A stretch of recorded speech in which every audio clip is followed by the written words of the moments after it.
Hi, everyone, welcome to our channel.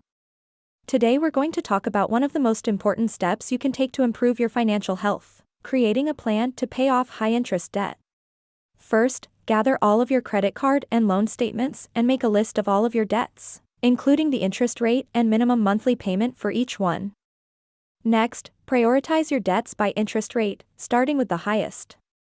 This is the debt that is costing you the most in interest charges and should be paid off first. Next, create a budget and look for ways to cut expenses and increase income.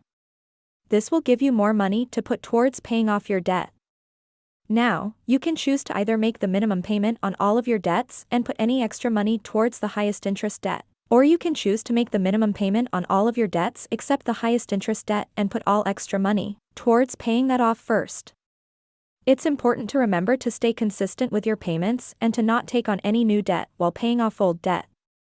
And, if you're having trouble, don't be afraid to seek help from a financial advisor or credit counselor.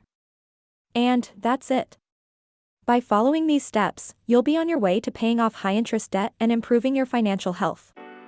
Don't forget to subscribe to our channel and hit the notification bell for more updates and tutorials. Thanks for watching.